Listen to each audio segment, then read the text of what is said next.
ओम शांति। आज मीठे प्यारे बाबा हमें हमारे स्थिति के बारे में समझाते हैं। बाबा कहते बच्चे तुम कौन से प्रकार के फूल बने हो। बाबा आज फूलों का एग्जाम्पल दे के हमें समझाते हैं। बाबा कहते अपने आप को चेक करना है कि मेरे में कौन सी खुशबू आ रही है। क्या मैं अक का फूल तो, बदबूदार फूल तो, विषारी पॉइजनस फूल तो नहीं बनाऊँ। मतलब बाबा कहते हैं अभी तक कितने विकारों के ऊपर हमने जीत पाई है, अभी तक तमो प्रधानता को कहाँ तक मिटाया है। और बाबा एवं इतना भी बताते कि कोई विकारी आत्मा को सभा में नहीं लाना है। आ जाइए भ्रुकुटी के सिंहासन पर। मैं और मेरे बाबा मेरे लिए शिक्षक, गुरु, सदगुरु बन के मेरे सम्मुख बैठ के मुझे ज्ञानामृत पिला रहे हैं। सो बाप दादा ही दिखाई दे और भ्रुकुटी सिंहासन पर एकाग्र हो जाना ज़रूरी है। क्योंकि जिस तरह से अगर विचारों का शोर मन में होगा, बुद्धि में होगा, तो हमें कुछ भी सुनाई नहीं देगा। जिस तरह से कोई कुछ हमारे साथ इम्पोर्टेंट बात करता है तो हमें कैसा चाहिए, सुनने के लिए शांति चाहिए आजू बाजू में, हमारा मन भी उसके बातों में ध्यान दिया हुआ एकाग्र चाहिए ना। तो उसी तरह से ये ज्ञानामृत बहुत ज़रूरी है और वो ये सबको मिलता भी नहीं है। बहुत भाग्यवान गिने चुने मनुष्य आत्माओं के नसीब में ये ज्ञान है। इसलिए हम बाबा के बच्चे एकाग्रता से सुनिए। कल भी बाबा ने हमें एकाग्रता का पाठ पढ़ाया। बाबा कहते भले तुम ब्रह्मा बाबा जैसे प्रकृति जीत अभी भी नहीं बने हो, बैठने के लिए अच्छे अच्छे सोफे चाहिए, भले चश्मा पहनो, लेकिन स्थिति में शक्तिशाली बनो। आज भी बाबा हमें ब्रह्मा बाप की याद दिलाते हैं और फॉलो फादर का ही इशारा देते हैं। तो मीठे बाबा कहते हैं आज 30 जून 2025 बाप दादा के मधुर अनमोल महावाक्य है। बाबा महावाक्य में कहते हैं मीठे बच्चे बाप आए हैं। किस लिए आए हैं?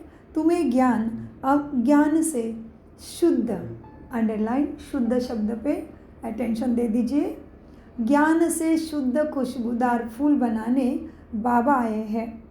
तुम्हें कांटा नहीं बनना है, कांटों को इस सभा में नहीं लाना है। प्रश्न पूछा है, जो बच्चे याद की यात्रा में मेहनत करते हैं उनकी निशानी क्या होगी? उत्तर, याद की मेहनत करने वाले बच्चों बहुत खुशी में रहेंगे। खुश बुद्धि में रहेगा कि अभी हम वापस लौट रहे हैं। फिर हमें खुशबूदार फूलों के बगीचे में सतयुग में जाना है। तुम याद की यात्रा से खुशबूदार बनते हो और दूसरे को भी बनाते हो। ओम शांति। बागवान भी बैठा है, माली भी बैठा है, फूल भी है। यह बातें नई बातें हैं, new things to understand and learn. तो बाबा कहते हैं बागवान भी बैठा है, माली भी बैठा है, जो एक एक सुंदर सुंदर फूलों को चुन के ऐसा गुलदस्ता बनाता है। और बागवान क्या करता है? बागवान बगीचा का रक्षा करता है, संरक्षा करता है, उसका संवर्धन करके उसको बढ़ाता भी है। तो बाबा आज टोटल गार्डन, फूल एंड उसके द्वारा ही हमें समझा रहे हैं। कितनी रमणीकता से बाबा समझाते हैं। हाँ, तो क्यों ना हमें समझ में आए। कितनी आसान कर देते बाबा, इतनी शास्त्रों ने कितना हमें उलझा दिया था। हाँ, सो मीठे बाबा कहते हैं ओम शांति। बच्चे बागवान भी बैठे हैं, माली भी है, फूल भी है। यह नई बात है ना। कोई नया आकर सुने तो कहेंगे ये क्या कहते हैं? बागवान फूल आदि यह क्या है? ऐसे बातें तो कभी शास्त्रों में सुनी नहीं। तुम बच्चे जानते हो, याद भी करते हैं बागवान खिवैया को। अब यहाँ आए हैं, यहाँ से पार ले जाने। बाप कहते हैं मीठे बच्चे याद की यात्रा पर रहना है। अपने को आप ही देखो, हम कितना दूर जा रहे हैं, कितना अपनी सत्वप्रधान अवस्था तक पहुँचे हैं, अपने को देखना है। जितना सत्वप्रधान अवस्था होती जाएगी तो समझेंगे अभी हम लौट रहे हैं अपने घर संपूर्ण संपन्न बन के। कब पता चलेगा? जितने क्या बोले बाबा, जितना सत्व प्रधान अवस्था तक आत्मा पहुँचने लगेगी तो समझेगी अभी हम लौट रहे हैं। क्यों? क्योंकि हम थे ही पहले, ऊपर से आए तभी हम सभी सत्व प्रधान ही थे। फिर जन्म मृत्यु का खेल खेलते खेलते हम ऐसे तमो प्रधान होके बाप को भी भूल गए, स्वयं की सत्यता को भी भूल गए। तो मीठे बाबा कहते हैं, बच्चे कहाँ तक हम पहुँचे हैं, ये सारा मदार याद पर है। खुशी भी चढ़ी रहेगी, तो जितनी जितनी मेहनत करते हैं उतना उनमें खुशी आएगी। जैसे इम्तिहान के दिन होते हैं तो स्टूडेंट समझ जाते हैं ना कि हम कहाँ तक पास हो जाएंगे, क्योंकि उतना ही पढ़ाई किया होता है ना। फिर बाबा कहते हैं कहाँ भी ऐसे है ना, हर एक बच्चा अपने आप को जानते हैं कि कहाँ तक हम खुशबूदार फूल बने हैं। कितना खुशबूदार और फिर औरों को बनाते हैं। यह गाया जाता है ना, कांटों का जंगल। इस दुनिया का गायन क्या है? कांटों का जंगल। वह है फूलों का बगीचा। मुसलमान लोग भी कहते हैं गार्डन ऑफ अल्लाह, समझते हैं वहाँ एक बगीचा है, वहाँ तो जाता है, उनको फूल देते हैं। मन में जो कामना होती है वो पूरी करते हैं। बाकी ऐसे तो नहीं कि कोई फूल उठा कर देते हैं, जैसे कि जिसकी बुद्धि में है वो साक्षात्कार हो जाता है, या साक्षात्कार पर कुछ भी है नहीं। भक्ति मार्ग में तो साक्षात्कार के लिए गला भी काट देते हैं। मीरा को साक्षात्कार हुआ, उनका कितना मान है, वह है भक्ति का मार्ग। अभी भक्ति को आधा कल्प चलना ही है, ज्ञान है ही नहीं। भक्ति के टाइम ज्ञान है ही नहीं। वेदों आदि का बहुत मान है, कहते हैं वेद तो हमारे प्राण हैं। अभी तुम जानते हो ये वेद शास्त्र आदि सब है भक्ति मार्ग के लिए। भक्ति का कितना बड़ा विस्तार है, बड़ा झाड़ है, ज्ञान है बीज। अभी ज्ञान से तुम कितने शुद्ध होते हो, खुशबूदार बनते हो। ये तुम्हारा बगीचा है। यह कांटा किसी को भी नहीं कहेंगे, क्योंकि यह विकारों में कोई जाते नहीं। कहाँ पे? बाबा के पास बैठे हुए बच्चों की बात हो रही है कि यहाँ पे कोई भी कांटा बच्चों में बैठे उनको कांटा नहीं कहेंगे, क्योंकि बाबा के पास जो बच्चे आए हैं, पढ़ाई कर रहे हैं, ज्ञानामृत पी रहे हैं, उसमें कोई भी, बाबा क्या समझ के चल रहे हैं, हमें कोई भी विकार नहीं है। हाँ, तो अपने आप को चेक करना है कि मैं बाबा के फूल के लिस्ट में हूँ क्या अभी भी पुराने संस्कारों के कांटे मुझे गिरा देते हैं, देखना है। बाबा कहते हैं देखो बच्चे, अब यहाँ कांटा किसी को भी नहीं कहेंगे, क्योंकि यहाँ विकारों में तुम जाते नहीं। तो कहेंगे इस बगीचे में एक भी कांटा नहीं। कांटा है कलयुग में, तुम तो कहाँ हो? संगम पर है, वो भी कल्याणकारी पुरुषोत्तम संगम युग पर हो। कांटा है कलयुग में, अभी है पुरुषोत्तम संगम युग। इसमें कांटा कहाँ से आया? अगर कोई कांटा बैठा है तो अपने को ही नुकसान पहुँचाते हैं, क्योंकि ये इंद्रप्रस्थ है ना। यह क्या है? ये कौन सी सभा चल रही? इंद्रप्रस्थ है। हाँ, राजधानी स्थापन हो रही है ना। हाँ, राज्य स्थापन हो रहा है, तो इंद्रप्रस्थ है। इसकी भी कितनी सुंदर कहानी है ना भक्तों में, इंद्र की और इंद्र सभा की भी। तो मीठे बाबा कहते हैं जी, अगर कोई कांटा बैठता है तो अपने को ही नुकसान पहुंचाते हैं, क्योंकि ये इंद्रप्रस्थ है ना। इसमें ज्ञान परिया बैठी है, ज्ञान डांस करने वाली परिया है। मुख्य के नाम पुखराज परी। आज भी बाबा ने, संडे भी बाबा ने परियों का नाम दिया था, आज भी बाबा कहते हैं जी। मुख्य मुख्य नाम पुखराज परी, नीलम परी आदि आदि पड़े हैं। वही फिर नवरत्न गाए जाते हैं, परंतु यह कौन थे यह किसी को भी नहीं पता। बाप सिर्फ कहते, क्या कहते होंगे बाबा हमें, क्या कहते हैं बाबा ऐसे ऐसे रत्न बनने के लिए? नीलम परी और वैसे बनने के लिए क्या करना पड़े? बाप सिर्फ कहते हैं मुझे याद करो, बाकी कोई मेहनत बाबा हमें दिलाते नहीं हैं। बाबा कहते हैं बच्चे, बाबा केवल कहते हैं बच्चे मुझे याद करो, बाकी कोई मेहनत नहीं। तुम बच्चों के बुद्धि में अब समझ है, क्या समझ आई है हमें? चक्र की समझ आई है। अब तुम बच्चों में समझ है, 84 का चक्र भी अभी बुद्धि में है। शास्त्रों में तो 84 लाख कह दिया है। मीठे मीठे सिकिलदे बच्चों को बाप ने समझाया है। क्या समझाया बाबा ने? मीठे बच्चे, तुमने 84 जन्मों का चक्र खेला है, अब तमो प्रधान से सतो प्रधान बनना है। कितना सहज है समझने के लिए। भगवान वाच बच्चों के प्रति क्या? मामेकम याद करो। बाबा बच्चों को ही कहते हैं बच्चे तुम कर सकते हो, तुम मेरे लाडले सिकिलदे राजा बच्चे हो। तो बाबा और भी कहते हैं कि बाप सिर्फ अपने बच्चों को कहते हैं बच्चे सिर्फ मामेकम याद करो। दूजा आ जाएगा टाइम वेस्ट जाएगा, प्राप्ति कुछ भी नहीं, क्योंकि प्राप्ति होनी थी तो अभी तक तो होना चाहिए था ना, प्राप्ति तो हुई ही नहीं। हाँ, प्राप्ति हुई है क्या?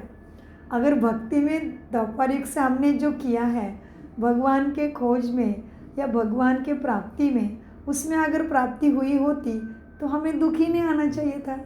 हाँ, हमारी मांग पूरी होनी चाहिए थी, लेकिन ऐसा तो कुछ हुआ ही नहीं। तो बाबा कहते हैं बच्चे सिर्फ बाप अपने बच्चों को कहते हैं मामेकम याद करो और अपना हर श्वास, अपना हर संकल्प सफल करो। बाबा कहते हैं बच्चों प्रति बच्चे मामेकम याद करो। अभी तुम बच्चे खुशबूदार फूल बनने के लिए अपने को आत्मा समझ बाप को याद करो। कांटे नहीं बनो। यहाँ सब मीठे मीठे फूल है, कांटा नहीं। हाँ, माया के तूफान तो आएंगे। माया ऐसी कड़ी है जो झट बच्चों को फंसा देगी, फिर पछताएंगे कि हमने यह क्या किया, हमारी तो कोई कमाई, हमारी तो क्या हो गई, की हुई कमाई भी माया ने चट करा दी। ऐसे माया गिरा देगी जो जमा का खाता को भी लीकेज कर देगी। तो इसीलिए बाबा क्या कहते हैं, मीठे बाबा कहते हैं मीठे बच्चों, माया ऐसी कड़ी है जो क्या झट बच्चों को अटेंशन नहीं होगा अपने ऊपर तो फंसा ही देगी, फिर पछताएंगे हमने यह क्या किया, हमारे में तो को कमाई सारी चट हो गई, हमारी तो की हुई कमाई सारी चट हो गई। यह है बगीचा, बगीचे में आधे आधे फूल भी हैं। क्या कहा होगा बाबा ने? बगीचे में अच्छे अच्छे बहुत फूल होते हैं। हाँ? यह है बगीचा, बगीचे में अच्छे अच्छे फूल भी होते हैं। इस बगीचे में भी कोई तो फर्स्ट क्लास फूल हो जाते हैं, जैसे मुगल गार्डन में। अभी बाबा मुगल गार्डन की याद दिलाते हैं। ऐसे तो भारत में अभी या पूरे विश्व भर में कितने सुंदर सुंदर फूलों का बगीचा मुख्य रमणीक स्थान, प्रेक्षणीय स्थान बना दिया है। लेकिन साकार बाबा के टाइम में तो वो मुगल गार्डन ही बहुत सुंदर होगी, उसमें बहुत सुंदरता मेंटेन किया होगा। तो इसलिए बाबा उसका एग्जाम्पल हमें दे रहे होंगे। बाबा कहते हैं जैसे मुगल गार्डन में अच्छे अच्छे फूल होते हैं, सब जाते हैं ना देखने, यहाँ तुम्हारे पास कोई देखेंगे तो आएंगे नहीं, तुम कांटों को क्या मुख दिखाएंगे फिर? तुम कांटों को क्या मुंह दिखाएंगे? गायन भी है ना, मूत पलित कपड़ धोए। बाबा गुरु नानक जी के गुरुवाणी से भगवान के कर्तव्य का याद दिलाते हैं। ये बात हमें सुना के कि गायन भी किया तुमने, मूत पलित कपड़ धोए। किसने धोए ऐसे तमो प्रधान आत्मा के कपड़? परमात्मा ने, ज्ञान सागर ने ज्ञान गंगा बरसा दी हमारे ऊपर, और अभी भी बरसा रहे हैं। वैसे भारत में भी अनेक सुंदर सुंदर गार्डन अभी बने हैं, लेकिन यहाँ हम थाईलैंड में रहते हैं, बैंकॉक में, तो यहाँ पे पताये की तरफ बहुत सुंदर एक नोंगनुच गार्डन करके है, बहुत सुंदर बना है, और सारे ओरिजिनल फूलों को उन्होंने बहुत सुंदर तरीके से मेंटेन किया है, तो वो देखने लायक है। तो जैसे बाबा ने मुगल गार्डन का एग्जाम्पल दिया, तो हमें भी यहाँ की गार्डन स्मृति में आ गए। वैसे अनेक गार्डन्स हैं यहाँ पे, लेकिन वो थोड़ा सा भी बहुत ही विकसित माना। उसमें जाने के बाद आपके भोजन से लेके अलग अलग शोज़ एंड सब कुछ अपने को देखने को मिलता है, एवं अलग अलग कंट्री का कल्चर जो है वो भी नृत्य के द्वारा प्रेक्षक को मन बहलाता है। सो मीठे बाबा कहते हैं, बच्चे जैसे मुगल गार्डन में अच्छे अच्छे फूल होते हैं, सब जाते हैं देखने, यहाँ तुम्हारे पास कोई देखेंगे तो आएंगे नहीं, तुम कांटों को क्या मुख दिखाएंगे? गायन भी है ना, मूत पलित कपड़ धोए। बाबा को जप साहेब सुखमणि आदि सब याद थी, माना ब्रह्मा बाबा का इसका भी अभ्यास था। किसका? गुरु ग्रंथ साहिब और सुखमणि, उनके ग्रंथों के नाम होंगे, गुरु नानक जी ने जो बना के रखे थे, और उनके फिर गुरु नानक जी के पास गुरु नानक जी के बाद उनके श्रेष्ठ गुरु भी आए होंगे ना, उसका जतन करने के लिए उन्होंने भी लिख के रखा होगा। तो ब्रह्मा बाबा को सारी जानकारी थी, सारा अभ्यास था। तो बाबा कहते हैं, बाबा को जप साहेब सुखमणि आदि सब याद थी, अखंड पाठ भी करते थे। 8 वर्ष का था तो पटका बनता था, रहता ही मंदिर में था, क्योंकि बाबा के पिताजी चले गए थे। बाबा जब 7 वर्ष के थे, तो बाबा की जीवन कहानी भी बहुत कठिनाई से भरी हुई थी, छोटेपन से ही। तो बाबा मंदिर में रहता था, मंदिर की चार्ज सारी हमारे ऊपर थी। अभी समझते हैं मूत पीलित कपड़ धोने का अर्थ क्या है।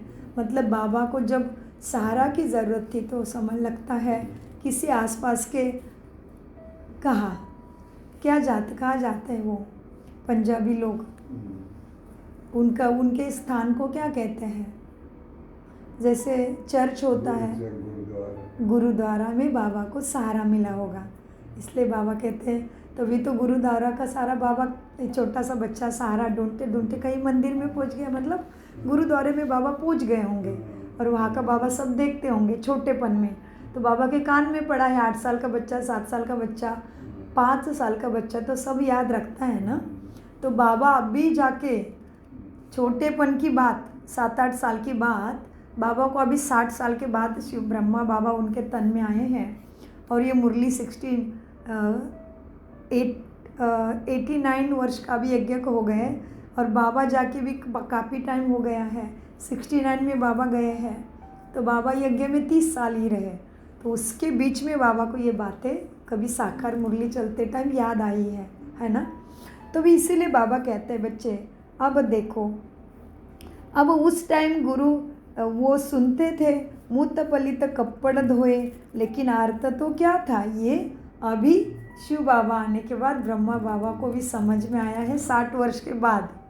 हाँ, क्योंकि ब्रह्मा बाबा को ही शिव बाबा कब मिले हैं? बाबा की उम्र शरीर की जब 60 वर्ष की हो गई थी, तब भी 60 महिमा सारी बाबा की है ना। तो बाबा कहते कोई भी धर्म में जाओ, किसी भी रूप में गायन जो करते हैं, वो सारी शिव बाबा का ही महिमा करते हैं। महिमा सारी शिव बाबा की ही है। अभी तुम बच्चों को बाप बैठ समझाते हैं, बच्चों को कहते भी है, बच्चे अच्छे अच्छे फूल लाओ, जो अच्छे अच्छे फूल लाएंगे वो अच्छा फूल माना जाएगा। सभी कहते हैं हम श्री लक्ष्मी नारायण बनेंगे, तो गोया गुलाब की फूल हो गई। बाप कहते हैं अच्छा तुम बच्चों को मुख में गुलाब, अब पुरुषार्थ कर सदा गुलाब बनो। ढेर के ढेर बच्चे हैं, प्रजा तो बहुत बन रही है, वह है ही राजा रानी और प्रजा। सतयुग में वजीर होता ही नहीं, क्योंकि राजा में ही पावर रहती है ना। वजीर आदि से राय लेने की दरकार नहीं रहती, नहीं तो राय देने वाला बड़ा हो जाएगा। वह भगवान भगवती को राय की दरकार ही नहीं। वजीर आदि तब होते हैं जब तुम पतित होते हैं। भारत की ही बात है और कोई खंड नहीं, जहाँ राजा आए राजाओं को माथा टेकते हो। यहाँ ही दिखाया जाता है ज्ञान मार्ग में पूजा, अज्ञान मार्ग में पुजारी। तुम ज्ञान मार्ग में पूज्य बनते हो, अज्ञान मार्ग में तुम ही पुजारी बनते हो। वह डबल ताज, वह है सिंगल ताज वाले। भारत जैसा पवित्र खंड कोई है नहीं। डबल ताज क्या है, सिंगल ताज क्या है? सिंगल ताज वाले डबल ताज की पूजा करते हैं। हाँ, तुम भक्ति में आते हो तो पुजारी बनते हो, ज्ञान से तुम पूज्य बनते हो। इसका अर्थ और इसके ऊपर चिंतन हमने अनेक बार मुरली में किया है। तो आप इसका मनन करिए कि डबल सिरताज राजाओं की पूजा सिंगल सिरताज राजा महाराजा करते हैं। मतलब बाबा ने कौन से युग की हमें याद दिलाई और हमने कौन से युग से डबल सिरताज वालों की पूजा सिंगल सिरताज पहन के की है। अपने आप को चिंतन करिए। हाँ, सो मीठे बच्चे देखो, यहाँ ही दिखाया जाता है भारत में ज्ञान मार्ग में पूज्य, अज्ञान मार्ग में पुजारी। वह डबल ताज, वह है सिंगल ताज। भारत जैसा पवित्र खंड इस धरती पे और कोई है नहीं।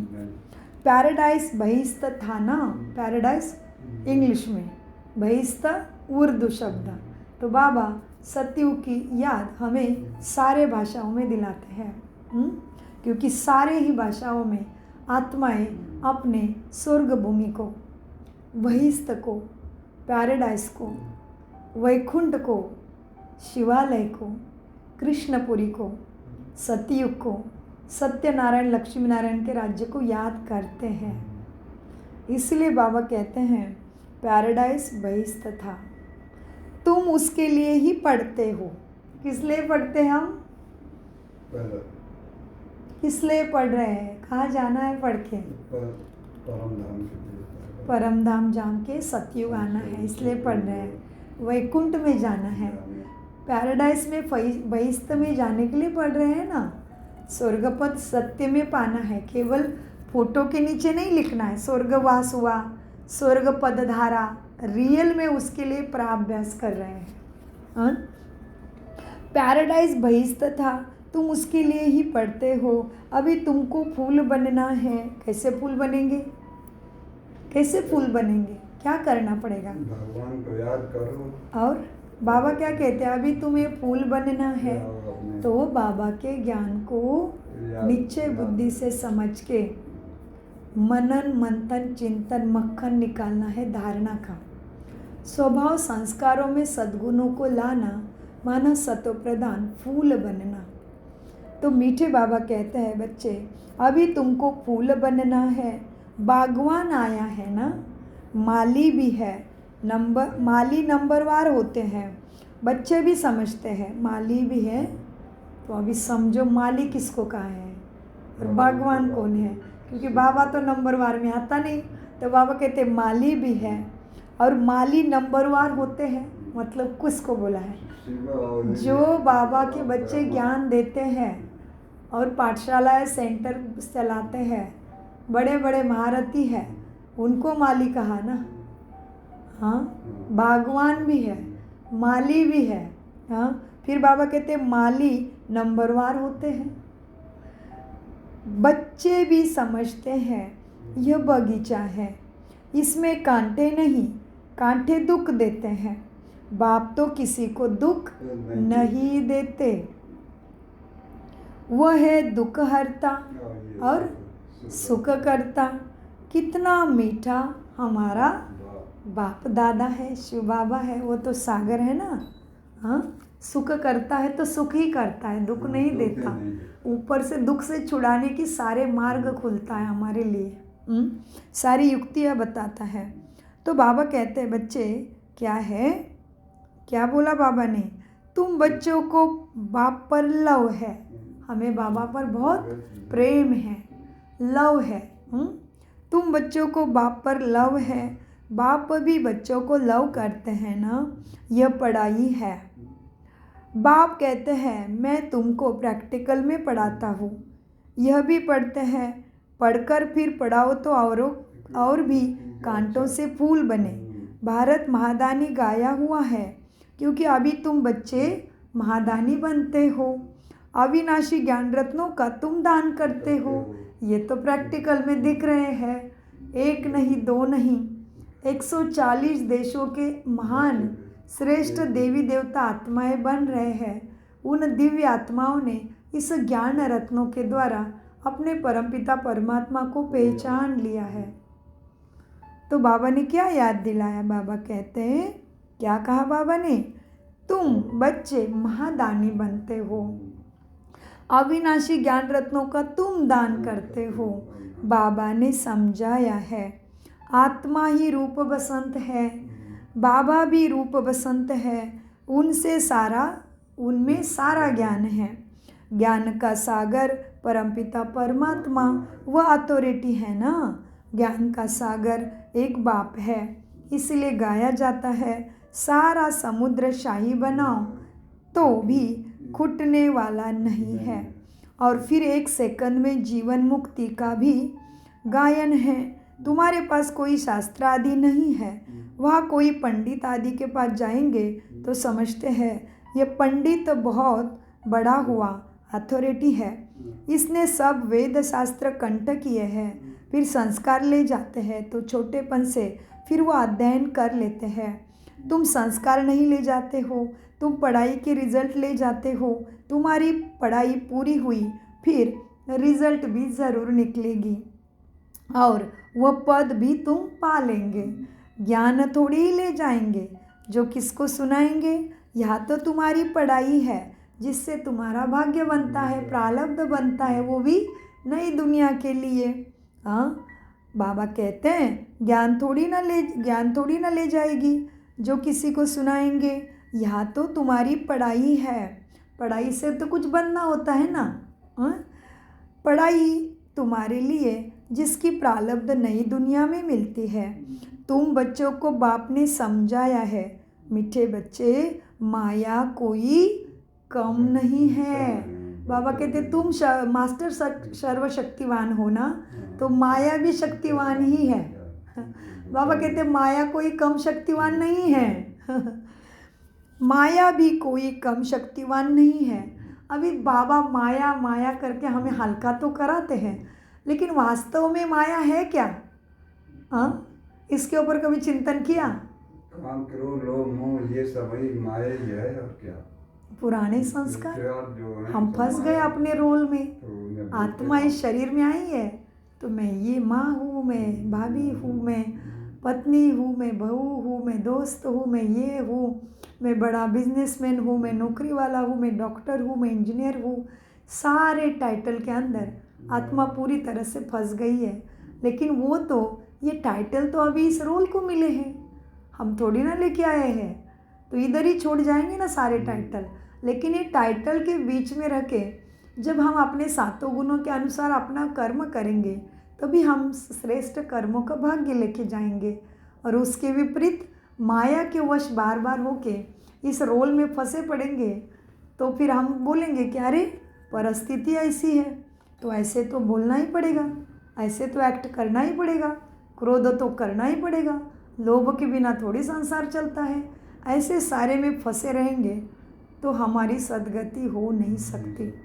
भगवान का जो शिक्षा है वो धारणा में आएगी नहीं और फिर भाग्य उससे बनेगा भी नहीं, क्योंकि धारणा में सद्गुण नहीं आते हैं, परमात्मा की शिक्षा नहीं आती है, आत्मा के सत्यता समझ में नहीं आती है, आत्मा के अपने स्वधर्म समझ में नहीं आते हैं, तो हम उसको यूज़ नहीं करेंगे। समझ नहीं तो यूज़ कैसे करेंगे?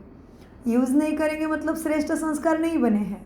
श्रेष्ठ संस्कार नहीं है तो श्रेष्ठ कर्म नहीं है, और श्रेष्ठ कर्म नहीं होंगे तो श्रेष्ठ भाग्य कभी बनना ही नहीं है। और सतयुग में कैसे सारी आत्माएं होती है?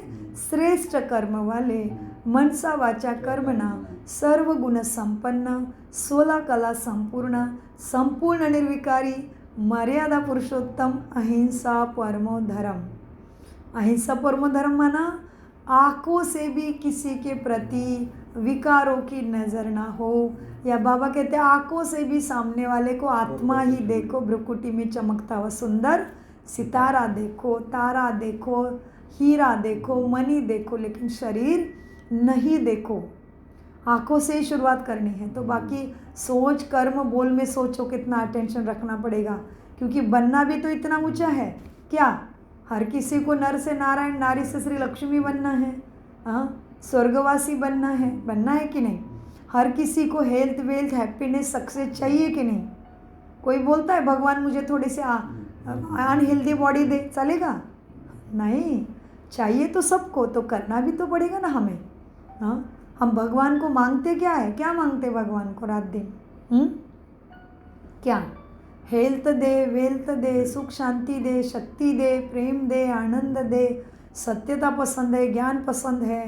हाँ, हेल्थ वेल्थ हैप्पीनेस सक्सेस सद्गति सद्बुद्धि मुक्ति जीवन मुक्ति किसको मांग रहे हैं हम? किसी मनुष्य को मांगा? पैसे की तिजोरी के पास जाके मांगा? हाँ, किसी गुरु के पास जाके मांगा? क्या सोने के पास, सोने के गहने बड़े बड़े घर में होंगे उसके पास जाके मांगा? किधर मांग रहे हैं? भगवान के पास ही मांग रहे हैं। तो भगवान की बात नहीं समझेंगे तो कौन देगा भला, सोचो। तो मीठे बच्चों को बाबा कहते हैं, बच्चे यहाँ तो तुम्हारी पढ़ाई है जिसकी प्रारब्ध नई दुनिया में मिलती है। तुम बच्चों को बाप ने समझाया है, बच्चे माया भी बहुत शक्तिवान है। अटेंशन अपने ऊपर रखो। माया को शक्ति है दुर्गति में ले जाने के लिए। माया की शक्ति किसके लिए है? तुम्हें दुर्गति में ले जाने के लिए। परंतु उनकी महिमा थोड़ी करेंगे, वह तो दुख देने में शक्तिमान है ना। बाप सुख देने में शक्तिमान है, इसके लिए उनका गायन है। यह भी ड्रामा बना हुआ है। तुम सुख उठाते हो तो दुख भी उठाते हो, चक्र है ना। हार और जीत किसकी है इनका भी मालूम होना चाहिए ना, कि किसकी हार होती है किसकी जीत होती है, इसका भी मालूम होना चाहिए। बाबा कहते हैं बाप भी भारत में आते हैं, इसीलिए शिव जयंती भी भारत में ही मनाई जाती है। यह किसी को भी पता नहीं शिव बाबा कब आया, क्या किया था, यह किसी को भी नहीं पता। नाम निशानी गुम कर दिया, श्री कृष्ण बच्चों का नाम दे दिया है। हाँ, श्री कृष्ण बच्चे का नाम भगवान के नाम के जगह पे दे दिया है। हाँ, श्री कृष्ण को सर्वश्रेष्ठ समझ लिया तो बाप के जगह पे बच्चों को बिठा दिया, तो बच्चों से थोड़ी ना वर्षा मिलेगा, बच्चे से थोड़ी ना सद्गति मिलेगी। और भाई भाई से कभी प्रॉपर्टी का वर्षा मिलता है क्या? तो वो भी तो शरीर में है, श्री कृष्ण जी भी तो वो तो हम भी शरीर में है। तो शरीर वाले मनुष्य का कभी सद्गति कैसे कर सकता है? हाँ, तो ये सारी गहराई समझने के लिए अगर आपके मन में कन्फ्यूज़न आता है श्री कृष्ण का नाम सुन के, तो ज़रूर अपने नज़दीकी ब्रह्मा कुमारी सेंटर में जाके सहज राजयोगा मेडिटेशन का कोर्स जानिए। वो निःशुल्क सिखाया जाता है, आपके सारे शंकाओं का निरसन हो जाएगा, पक्की गारंटी है। 140 देशों की आत्माओं का हुआ है, हमारा क्यों नहीं होगा? हम तो ऑलरेडी कृष्ण को प्यार करने वाले हैं, मतलब ज़रूर हम स्वर्ग वाले होंगे। ऐसे कृष्ण को प्यार होगा ही नहीं। बाबा कहते हैं जो सतयुगी आत्माएं हैं वो त्रेता वाले आत्माएं वो ज़रूर शिवलिंग की पूजा करेंगे, लक्ष्मी नारायण को मानेंगे, श्री कृष्ण को बहुत प्यार करेंगे। हाँ, सो बाबा कहते बच्चे श्री कृष्ण की महिमा भगवान के नाम पे लगा दी है। हाँ, भगवान का नाम निशानी गुम कर दिया, श्री कृष्ण बच्चों का नाम दे दिया। वास्तव में बिलेवड बाप की महिमा अलग है। श्री कृष्ण की महिमा श्री कृष्ण की महिमा अलग है। भगवान बिलेवड बाप सदगति दाता प्राणेश्वर शिव बाबा निराकार है। और ये श्री कृष्ण साकार शरीर है उनका।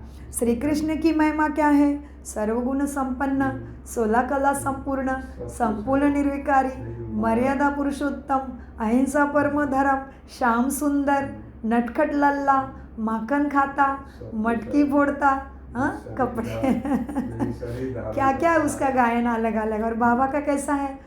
ईश्वर का कैसा गायन है? सत्यम शिवम सुंदरम, सदगति दाता प्रभु को कहते हैं, है ना। तो बाबा कहते हैं परमात्मा की महिमा माना गॉड की महिमा अलग है, श्री कृष्ण की महिमा भी बहुत अलग है। शिव बाबा की महिमा ऐसे नहीं करेंगे कि सर्वगुण संपन्न है, नहीं, वो तो गुणों का सागर है, वो तो शक्ति का सागर है, ऐसे करेंगे ना। महिमा अलग है ना। शिव बाबा की यह महिमा नहीं करते कि सर्वगुण संपन्न, अहिंसा परम धर्म, ऐसे नहीं। वो तो अहिंसा करने का सवाल ही नहीं, वो शरीर में आता ही नहीं, तो हिंसा की और अहिंसा की क्या बात है। वो सदा ही सत्यम शिवम सुंदरम है, वो सदा ही ज्योति बिंदु स्वरूपम, सदा ही शिव है। वो शरीर लेके जीव कभी बनता ही नहीं है, वो तो जीवों की सदगति करने वाला है।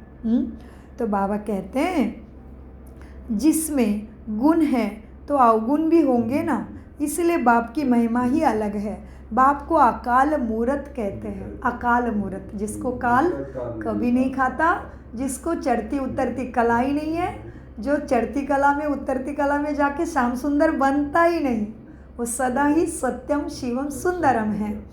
बाबा कहते हैं देखो बच्चे, आत्मा अकाल मूरत है।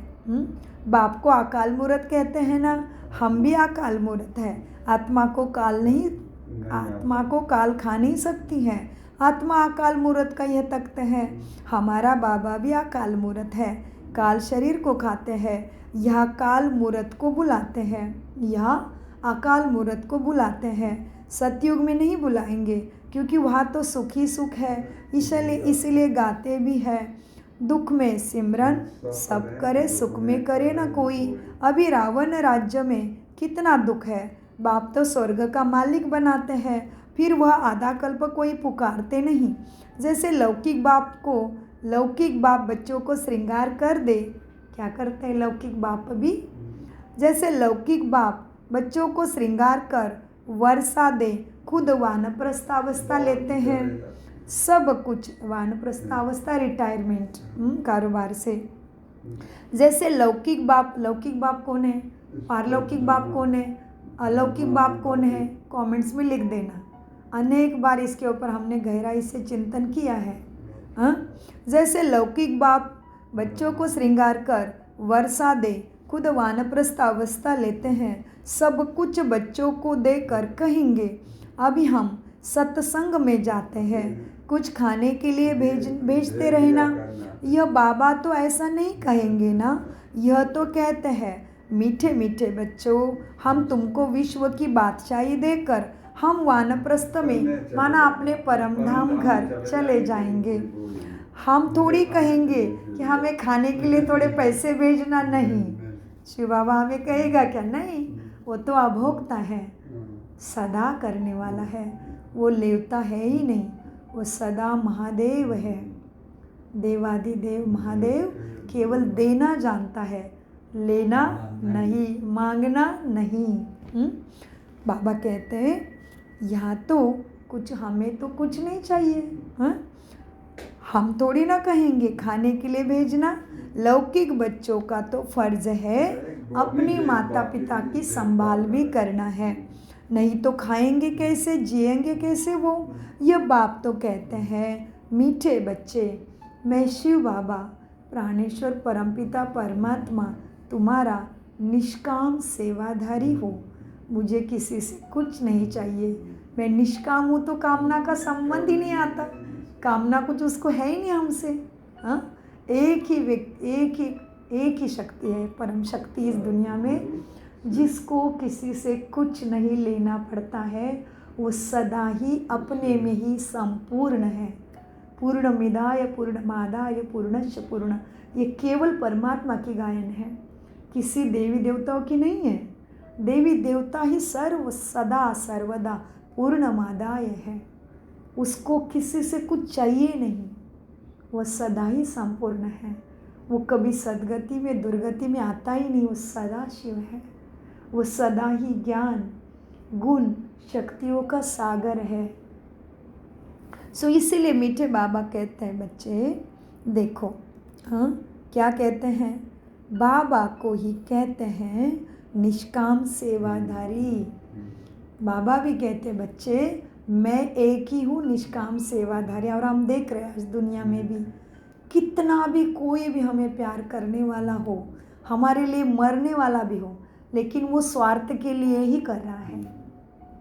एक बाबा ही है, केवल हम बच्चों को अपने से ऊंचा उठाने के लिए कर रहा है, हमारी मांग पूरी करने के लिए आया है, हमें दुख से छुड़ाने के लिए आया है। और हमसे कुछ लेता भी नहीं, केवल देता है देता है देता ही है। इसलिए वो दाता है, भगवान है, ईश्वर अल्लाह प्रभु खुदा है वो। सो मीठे बच्चे, मैं निष्काम सेवादारी हूँ। मनुष्य कोई निष्काम हो ना सके, भूख मर जाए। हम थोड़ी भूखे मरेंगे, हम तो अभोक्ता हैं। तुम बच्चों को विश्व की बादशाही देकर हम जाएंगे परम धाम ब्रह्मलोक विश्राम करते हैं। विश्राम शब्द का बहुत गहरा अर्थ है, इसके ऊपर भी चिंतन करिए, मनन करिए। विश्राम शब्द में एक होता है आराम, एक होता है विश्राम, एक होता है श्री राम। तो देखिए क्या होगा इसका चिंतन। तो बाबा कहते हैं तुम बच्चों को विश्व की बादशाही देकर हम जाएंगे, विश्राम करते हैं, फिर हमारा पाठ बंद हो जाता है, माना पढ़ाई क्लोज हो जाएगी। जैसे एक बार डॉक्टर बन गए तो थोड़ी ना फिर पढ़ने जाएंगे स्कूल में, नहीं। सेम अपने ज्योति को समझो, परम ज्योति को समझो, समय को पहचानो। ये हाथ जोड़ते हो उसका अर्थ को समझो। देखो हाथ जोड़ने के बाद भी लेफ्ट एंड राइट एक हो जाता है।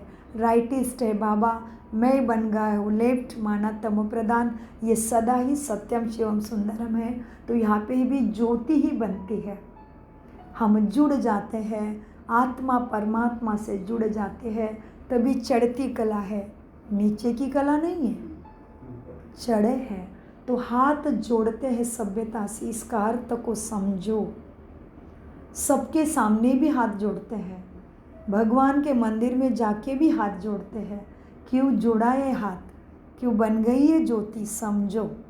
ज्योति जगाते हो तो ऐसे ही दिखती है, समझो इसको। प्राण खत्म होने से पहले समझो। मीठे बच्चे देखो, तुम बच्चे अब जानते हो, तुम बच्चों को विश्व की बादशाही देकर हम जाएंगे, विश्राम करते हैं, फिर हमारा पाठ ही बाबा का पाठ पढ़ाने का बंद हो जाता है। बाबा का सम्मुख बैठने का पाठ ही बंद हो जाता है। बहुत गहरी सोचने की बात है, साधारण बात नहीं है। जिस तरह से सूरज आकाश में है, लेकिन तुम रात को कितना भी माथा मारो तुम्हें नहीं दिखाई देगा। इसका मतलब ऐसे नहीं कि उसका अस्तित्व नहीं है, उसका टाइम है। टाइम इज मनी बोला है। टाइम इज मनी माना क्या, कहते कितनी सारी कहावत है टाइम को लेके। Time is money, time is everything. जो समय को वैल्यू देता है, समय उसको वैल्यूएबल बनाता है। क्यों कहा है, सोचो। अपने रोज के टाइम टेबल से भी सोच सकते हैं। दिन का काम रात में करते रहेंगे, चलेगा तुम्हारा बिजनेस, आएगा कोई तुम्हारे दुकान में? तो ये भी सदगति का दुकान खुला है परमात्मा ने अभी। तो जल्दी से जल्दी आओ, उसका पाठ पूरा होने से वो चला जाएगा। ना ही बाप बन के प्यार करेगा, ना ही तुम्हारे लिए शिक्षक बन के दया करेगा, ना ही सद्गुरु बन के तुम्हारे ऊपर कृपा आशीर्वाद के हाथ नहीं बरसाएगा, तुम्हें शक्ति नहीं दे पाएगा, क्योंकि उसका रोल ड्रामा में फिक्स है। इसलिए बाबा अनेक बार कहते, बच्चे मैं भी इस सृष्टि रंगमंच के ड्रामा में बंधा हुआ हूँ। मैं समय के पहले आ नहीं सकता, समय के बाद इधर रह नहीं सकता, इसलिए इसका रत लिया है। ये रथ जब अपने रोल में चला जाएगा, इसका जब प्रारब्ध का रोल हो जाएगा, ये आत्मा जब कृष्ण के रोल में चली जाएगी, तो बाबा कैसे रुकेगा? उसका काम ही पूरा हो गया। हमने मांगी हुई सद्गति, सद्बुद्धि, मुक्ति, जीवन मुक्ति दे दी। उसने हमें हेल्थ, वेल्थ, हैप्पीनेस दे दिया। वो कैसे रुकेगा? जिस तरह से डॉक्टर बनने के बाद हम स्कूल के पास जाते हैं क्या? नहीं, सिंपल है। ये सद्गति का ज्ञान है, ये कोई अंधश्रद्धा का सत्संग नहीं है। Attention please. यहाँ पे घर बार जाति धर्म कुछ भी नहीं छुड़ाया जाता। हाँ, लेकिन इतना ध्यान रखो, जो चीज़ सत्य होती है, सच्ची होती है, उसका पीछे से प्रभाव निकलता है। वो जाने के बाद, जैसे हमारे साधु संत ऋषि मुनियों का भी हुआ है, जब वो साक्षात था तभी ना थोड़ी हमने पहचाना है। अभी का ले लो, 500 वर्ष हुए पे साईं बाबा, थोड़ी ना साईं बाबा की शक्ति को हमने तुरंत जाना है। हमने मनुष्यों को भी तुरंत नहीं जाना है, तो परमात्मा को जानने में कितना देर लगा होगा, सोचो हमें। और जिन्होंने जाना है उनका तो भाग्य जग गया है, लेकिन आलबेले बनेंगे तो भी उसमें घाटा पड़ेगा। इसलिए रोज़ बाबा ज्ञानामृत पिलाते हैं, एक दिन भी छुट्टी नहीं करते। और जिन्होंने अभी ऐसे ऊंचे भगवान को नहीं पहचाना है, तो उनके भाग्य को क्या कहेंगे? अपने आप ही सोचिए। हाँ, सो मीठे बच्चों, देखो, अब तुम बच्चों को विश्व की बादशाही देकर हम जाएंगे, विश्राम करते हैं, फिर हमारा पाठ बंद हो जाता है, फिर भक्ति मार्ग शुरू होता है।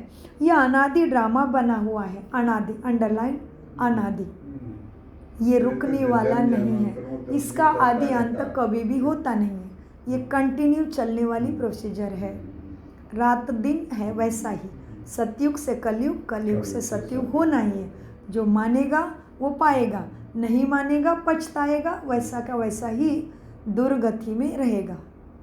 मीठे बच्चे, यह अनादि ड्रामा बना हुआ है, जो राज केवल बाप ही बैठ तुम बच्चों को समझाते। ऊपर से कोई प्रेरणा नहीं कर रहा, आकाश से कोई प्रकाश नहीं चमक रहा है। ब्रह्मा के तन का आधार लेके वाणी द्वारा तुम्हें समझा रहा है। तुम्हारे लिए वो वाणी में आया है, क्योंकि आत्मा की शक्ति कितनी बची है? वाणी द्वारा बोला हुआ, कान द्वारा आत्मा समझ सकती है, विचार बुद्धि द्वारा कर सकती है, इतनी शक्ति बची है। इसीलिए बाबा कहते हैं, मीठे बच्चे, बाप ही बैठ के इस अनादि ड्रामा का सारा राज तुम्हें समझाते हैं। वास्तव में तुम्हारा पाठ इस धरती पे सबसे जास्ती है। कैसे सा हमारा पाठ जास्ती है? क्योंकि इस युग के शुरुआत में आते हैं, कल्प के शुरू में आते हैं। हम सतयुग से लेके इस धरती पे राज्य कर रहे हैं, शरीर लेके खेल खेल रहे हैं, अपना पाठ अदा कर रहे हैं, रंगभूमि पे हम राज्य कर रहे हैं। इस सृष्टि रंगमंच पे हम हैं। शरीर भले बदलता है, लेकिन हम सतयुग से शुरुआत से हैं। खेल शुरू होता है तब से स्टेज पे है। इसीलिए बाबा कहते हैं, बच्चे, हमारा पाठ, फिर तुम्हें सद्गति मिलने के बाद तुम संपूर्ण होते हो, तो हमारा पाठ पूरा होता है।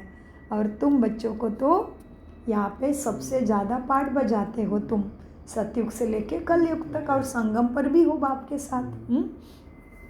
तो सारा राज, सारे सीक्रेट जो किसी ने नहीं बताया था, वो केवल बाप बैठ तुम्हें समझाते हैं।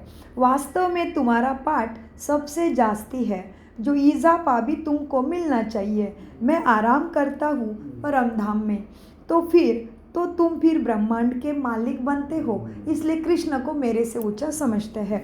विश्व के भी मालिक तुम बनते हो, ब्रह्मांड के भी मालिक तुम ही बनते हो। तुम्हारे स्थिति अनुसार ब्रह्मांड में पांचों तत्व भी सत्व प्रधान बन के तुम्हारा साथ देते हैं। इसलिए तुम ब्रह्मांड के भी मालिक बनते हो, विश्व की भी मालिक बनते हो। तुम्हारा नाम बड़ा होता है। यह ड्रामा का राज तुम अभी जानते हो। बाप ने तुम्हें ये सारा राज समझाया है। इसलिए यह है सहज राजयोगा मेडिटेशन। तुम हो ज्ञान के फूल। तो हमें अपने आप देखना है कि मैं ज्ञान का फूल कितना बना हूँ। तुम हो ज्ञान के फूल, दुनिया में एक भी नहीं। रात दिन का फर्क है, वो रात में है, तुम दिन में जाते हो। आजकल देखो, दिन का है सतयुग, स्वर्ग, वह रात में है, और हम तो संगम में बैठे हैं। हमारी नैया पार हो रही है, हम परमात्मा के पार करने वाले नैया में बैठ गए हैं। अभी पुरुषार्थ से नंबर 1 में जाना है। तुम, बाबा कितनी सुंदर बातें कहते हैं, देखो कितनी रमणीकता से, कैसे महावाक्य भूलेंगे ऐसे। तुम हो ज्ञान के फूल, दुनिया में एक भी नहीं, ऐसे तुम्हारे जैसे दुनिया में एक भी नहीं। रात दिन का फर्क है, वह रात में है सारे। जिनको अभी भी सदगति दाता मिला नहीं, अभी भी भक्ति में ढूंढ ही रहे हैं, वह रात में है, तुम दिन में जाते हो। आजकल देखो वो उत्सव करते रहते हैं। अब भगवान मनुष्य को वन उत्सव कर रहे हैं। अब भगवान मनुष्यों का वन उत्सव कर रहे हैं, माना इस कांटों के जंगल से उठा के बाबा ने हमें फूलों का बगीचा में लाया है। वन उत्सव आज बाबा ने अलग नाम दे दिया है। ज्ञान रत्नों की इस खेल को, इस अविनाशी रुद्र महाज्ञान यज्ञ को बाबा ने आज वन उत्सव कहा है। सो अब भगवान मनुष्यों का वन उत्सव कर रहे हैं। वन उत्सव। अब बाप देखो कैसे कमाल करते हैं। कौन सा बाप? शिव बाबा जी, प्राणेश्वर परमपिता परमात्मा सदगति दाता कैसे कमाल करते हैं। अब देखो कैसे कमाल करते हैं बाप, जो मनुष्यों को देवता, रंकों को राजा बना देते हैं। रंक और राजा, हमें अपने रंक से राव बना दिया। गाते तो है लेकिन अर्थ नहीं जानते थे, तो बाबा स्वयं समझाते, बच्चे देखो बाप सदगति दाता बाप शिव बाबा परमपिता परमात्मा बाबा कैसे कमाल करते हैं। तुम्हें रंक से राजा बनाते हैं, कांटों से फूल बनाते हैं, मनुष्य से देवता बनाते हैं। अब बेहद के बाप से तुम सौदा लेने आए हो। कहते हो बाबा हमको रंक से राव बनाओ, यह तो बहुत अच्छा ग्राहक है। उनको तुम कहते भी हो दुख हरता सुख करता, इन जैसा दान कोई होता नहीं है।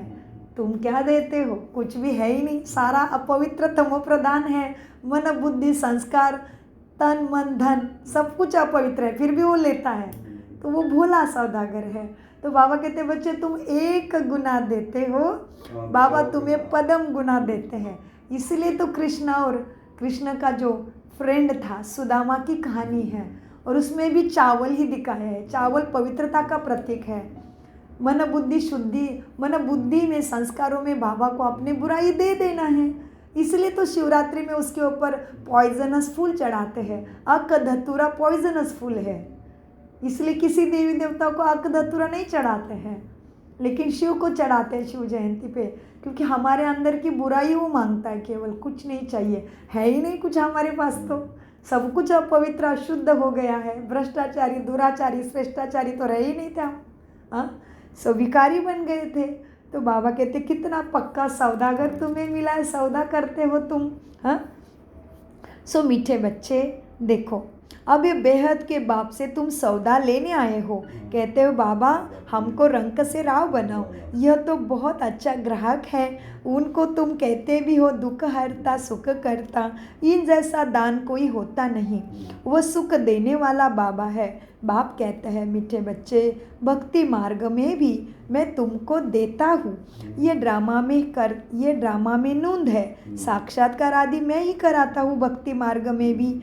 अब बाप बैठ समझाते हैं बच्चे मैं क्या क्या करता हूँ, ये मैं ही आके समझाता हूँ। आगे चलकर तुम और समझते रहेंगे और समझाते भी रहेंगे। आखिरी अंत में तुम नंबरवार कर्मातीत अवस्था को भी पाएंगे। आखिर बहुत सुंदर महावाक्य अंडरलाइन,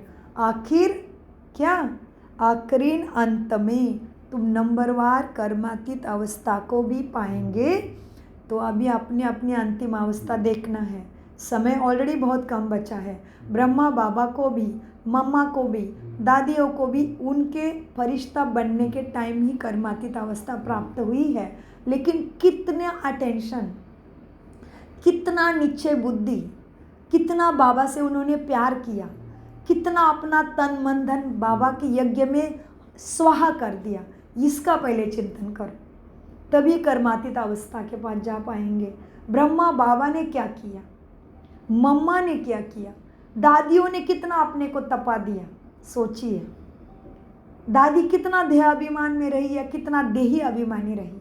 मुरली से बाबा से कैसे प्यार किया हर परिस्थिति में, इसका चिंतन करिए, तभी कर्मातीत अवस्था पाना हमारे लिए संभव हो जाएगा। क्योंकि समय ऑलरेडी बहुत तरह से इशारा दे रहा है और ऊपर से सबसे बड़ा इशारा, श्वासों का भरोसा नहीं, अपना पहले सोचो, तभी हम कर्मातीत अवस्था को पा सकते हैं। अगर इच्छा है तो मार्ग और बाबा की मदद ज़रूर मिलेगी, इच्छा है तो शक्ति मिलेगी, इच्छा है तो मुक्ति भी है, लेकिन इच्छा के लिए अटेंशन और समय देना पड़ेगा। अलबेलापन को अटेंशन से अपने अंदर से ख़त्म करना पड़ेगा। सो इसीलिए बाबा कहते हैं बच्चे देखो, क्या कहा बाबा ने, आगे चलकर समझाते रहेंगे, आखिरी अंत में तुम नंबरवार कर्मातीत अवस्था को पाएंगे। यह सब ड्रामा में नूंद है, फिर भी पुरुषार्थ कराया जाता है। बाप को याद करो, बरोबर यह महाभारत लड़ाई भी है, सब खत्म हो जाएंगे, बाकी भारतवासी ही रहेंगे, फिर तुम विश्व पर राज्य करते हो। अभी बाप तुमको पढ़ाने आए हैं, वही ज्ञान सागर है, यह भी खेल है, इसमें मूंझने की बात ही नहीं। माया तूफान में लाएगी, बाप समझाते हैं, इसमें डरो नहीं। बहुत गंदे गंदे संकल्प तुम्हें आएंगे, वह भी तब बाबा की गोदी लेंगे। जब तक गोदी नहीं ली है तो माया इतना नहीं लड़ेगी, क्योंकि माया सामने आएगी तुम्हें ऐसा विजयी बनाने के लिए। जब तक परीक्षा नहीं होती है, जब तक हमारा दुश्मन कड़ा नहीं बनता है, तब तक हमारी शक्ति की हमें पता कैसे चलेगा। ऐसे बैठे बैठे थोड़ी जीत होती है। दुश्मन जब कड़ा होगा तभी हमें पता चलता है कि हमारे पास जो सामग्री है, हमारे पास जो ज्ञान है, हमारे पास जो शक्ति समर्थता है, वो दुश्मन के ऊपर चढ़ाई करके जितने जैसी है कि नहीं। तो परीक्षा के बिना अगला क्लास थोड़ी मिलेगा। तो इसलिए बाबा कहते हैं जब मेरे बच्चे बनते हो तभी तुम्हारे सामने माया के कड़े पेपर आ सकते हैं। तो डरो नहीं, सोचो मुझे पास करने के लिए आए हैं, मेरी शक्ति बढ़ाने के लिए कोई भी परिस्थिति आई है। फिर परिस्थिति सगे संबंध में हो, रिश्ते में हो, शरीर के ऊपर हो, तन के ऊपर हो, मन के ऊपर हो या धन के ऊपर हो, डरना नहीं है, डट के खड़े रहना है। यही समझना है कि मुझे स्ट्रांग बनाने के लिए और भी ऊंचा पर प्राप्ति कराने के लिए ये आई है, और भी मैं बाबा के मुझे करीब लेके जा रही है परिस्थिति। हताश नहीं होना, ऐसे सोच नहीं रखना कि मैं बाबा का बना और मुझे इतनी तकलीफ क्यों, तकलीफ और आने दो, आह्वान करो कि आ जा, मैं भी जीत के दिखाऊंगा, क्योंकि बाप दादा मेरे साथ सारे रोल में हैं। बाप के माता पिता बंधु सखा सबके रोल में, सभी के रूप में, सभी रूप की शक्ति लेके मेरे साथ मेरा बाबा है। बाप के रूप में भी है, शिक्षक गुरु सदगुरु के रूप में भी है, और माता पिता बंधु सखा के रूप में भी शक्तिदाता बन के हैं। तो क्यों नहीं हम जीतेंगे। ऐसे बाप के बच्चे नहीं जीतेंगे तो कौन जीतेगा, सोचो ना थोड़ा। ऐसे सर्वश्रेष्ठ बाप के बच्चे, जिसने बोला है मेरे साथ सारे रिश्तों का आनंद ले लो बच्चे, मेरे साथ सारे रिश्तों का सुख और शक्ति ले लो बच्चे। ऐसे बाप के बच्चे नहीं बनेंगे विजय रत्न तो कौन बनेंगे। तो आने दो ना माया का कोई भी रूप, हताश नहीं होना है, डट के खुशी से समझना कि मुझे जिताने के लिए माया मेरी परीक्षा ले रही। माया भी मेरी मासी है, हाँ, उसको भी सकारात्मक रूप में ले लो, देखो कितनी शक्ति मिलती है। और फिर बाबा कितना साथ देता है ऐसे में, बाबा अपने आप शक्ति देता है ऐसे बच्चों को। इसलिए बाबा क्या कह रहे हैं, बच्चे मेरा बनने के बाद माया खड़ी आएगी, मेरे नहीं बनते तब तक नहीं आएगी। तो बाबा भी हमें क्या कर रहे हैं, आह्वान नहीं करा रहे, बाबा भी हमें इशारा दे रहे, चेतावनी दे रहे, डरा नहीं रहे। कोई कहते हैं कि बाबा बार बार कहते हैं विनाश विनाश विनाश, तो हमें डर लगता है। अरे बाबा तुम्हें जगा रहे हैं, बाबा तुम्हें शक्ति दिला रहे हैं। विनाश तुम्हारे अंदर से होगा बुराई का, विनाश तुम्हारे अंदर से होगा दुर्गति का, विनाश तुम्हारे अंदर से होगा, विनाश होगा तुम्हारे अंदर से तमो प्रधानता का, विनाश होगा हमारे अंदर के दुर्भाग्य का, सदगति जगेगी, सुख शांति मिलेगी। क्यों ना विनाश होना चाहिए, होना है, मेरे अंदर से पहले बुराई का विनाश होना है। तो विनाश शब्द से डरो नहीं, उसको सकारात्मकता के ले लो, उसकी गहराई को पकड़ लो। भगवान कभी डराता नहीं है ही नहीं, उसके गायन में डराने वाला भगवान बोला है क्या, शक्तिदाता भगवान बोला है। तो बाबा सीधा बोल रहे हैं, बच्चे जब तब वह भी माया भी गंदे गंदे संकल्प लाएगी, कब, तब लाएगी जब बाबा की गोदी लेंगे। जब तक गोदी नहीं ली है तो माया इतना नहीं लड़ेगी, गोदी लेने के बाद ही तूफान लगते हैं, क्योंकि तुम इतने श्रेष्ठ भाग्य के भागीदारी बनने वाले हो। गोदी लेने के बाद ही ऐसे ना थोड़ी ना हमें राजगद्दी मिलेगी, परखना तो पड़ेगा ना कि ये राजा ही संभालने के योग्य भी है कि नहीं। प्रजा वाले संस्कारों को राजा ही संभालने आएगी क्या, और वो भी कल्प कल्प से। तो राजा ही पद ऐसे ही मिलेगा क्या, तुम भी दोगे क्या। तुम्हारे पास घर में समझ लो बहुत ज़्यादा प्रॉपर्टी है और बच्चा जो है वो अनपढ़, कभी पढ़ाई नहीं ठीक से उसने, उसके हाथ में राजकारभार दोगे, घर की दोगे जिम्मेदारी, कभी नहीं दोगे। तुम्हें लगता है कि जो बच्चा सक्षम है, जिसने तुम्हारे आज्ञा का पालन किया है, ऐसे खुद को बनाया है, उसको ही दोगे ना। तो ये तो हो गई तथाकथित संपत्ति की प्रॉपर्टी की बात, जो भी मरने के बाद छोड़ के जाना है, और ये तो जन्म जन्म की सदगति है। तो क्यों ना किसी के भी हाथ में देंगे क्या बाबा राजाई। सोचो ना थोड़ा सा, खुद अभोक्ता बन के कुछ भी नहीं लेता और हमारे लिए इतनी मेहनत कर रहा है, तो हमें कुछ मेहनत भी नहीं दिलाता। तो सोचना है। मीठे बच्चों, गोदी बाबा की लेने के बाद ही माया के तूफान लगते हैं।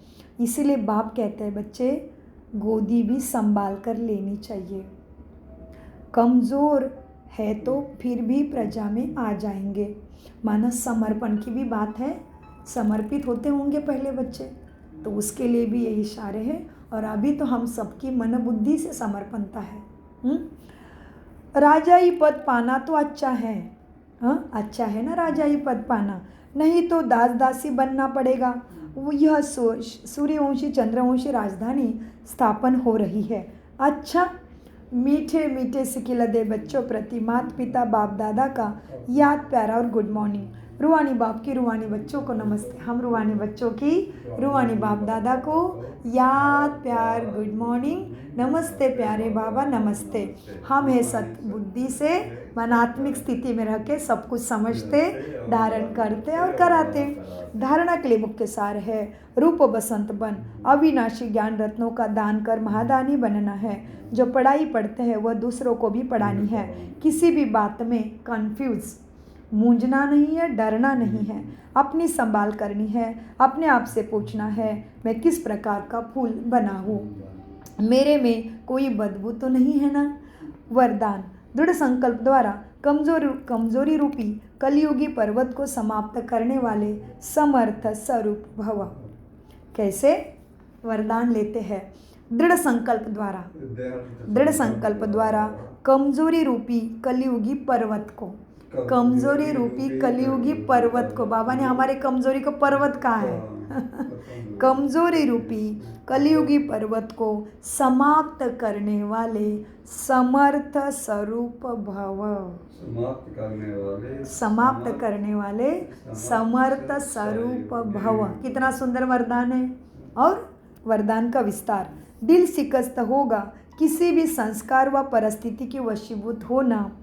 दिल शिकस्त होना, किसी भी पुराने संस्कार व परिस्थिति के वशीभूत होना, व्यक्ति व वैभव के तरफ आकर्षित होना, इन सब कमजोरी रूपी कलयुगी पर्वत को दृढ़ संकल्प की उंगली देकर सदा काल के लिए समाप्त करो, अर्थात विजयी बनो। विजय हमारे गले की माला है, सदा इस स्मृति से समर्थी स्वरूप बनो। यही स्नेहकारी टन है, परमात्मा के प्रति स्नेह, और उसने जो हमें देता है उसके प्रति उसको रिटर्न, यही आज्ञाकारी बनना ही स्नेहकारी टन है। जैसे साकार बाप ने स्थिति का स्तंभ बनाकर दिखाया, ऐसे तुम्हें भी फॉलो फादर सर्वगुण संपन्न बन के फॉलो फादर करना है। जैसे साकार बाप ने स्थिति का स्तंभ बनाकर दिखाया, ऐसे फॉलो फादर कर सर्वगुणों के स्तंभ बनो। स्लोगन, साधना साधन सेवाओं के लिए है, आराम पसंद बनने के लिए नहीं। अव्यक्त इशारे, आत्मिक स्थिति में रहने का अभ्यास करो, अंतर्मुखी बनो। तो सोचना है मेरा तन मन धन कहाँ लगता है, क्योंकि बाबा ने इतने से स्लोगन में इतना बड़ा बॉम्ब दिया है। तो बाबा कहते हैं, क्या कहते हैं, इसलिए दादी प्रकाश मणि जी कहते थे ये स्लोगन नहीं है, ये स्लोगन है, बॉम्ब है जैसा, छोटा सा महावाक्य लेकिन अर्थ बहुत ऊंचा है। क्योंकि हमारे पास तन मन धन, मनसा वाचा कर्मणा कृति वृत्ति दृष्टि का जो परमात्मा की शक्ति जो आई है उसको किस में लगा रहे उसको देखना है। इसलिए बाबा कहते हैं साधन सेवा के लिए है, आराम पसंद बनने के लिए नहीं है। अव्यक्त इशारे, आत्मिक स्थिति में रहने का अभ्यास करो, अंतर्मुखी बनो। ऐसे एटम बॉम्ब एक स्थान पर छोड़ने से चारों ओर उसके अंश फैल जाते हैं। वह एटम बॉम्ब है, यह आत्मिक बॉम्ब है। इसका प्रभाव अनेक आत्माओं को आकर्षित करेगा और सहज ही प्रजा की वृद्धि हो जाएगी। इसलिए संगठित रूप में आत्मिक स्वरूप के अभ्यास को बढ़ाओ। स्मृति स्वरूप बनो तो वायुमंडल भी पावरफुल हो जाएगा। ओम शांति, ओम शांति, ओम शांति। मीठे प्यारे बाप दादा का अनगिनत पदम गुना शुक्रिया, शुक्रिया, शुक्रिया। कम बोलो, मीठा बोलो, धीरे बोलो, सोच समझ कर बोलो। मेरा बाबा मुझे सदा याद है, एक बाबा दूसरा ना कोई। शुक्रिया फरिश्तों।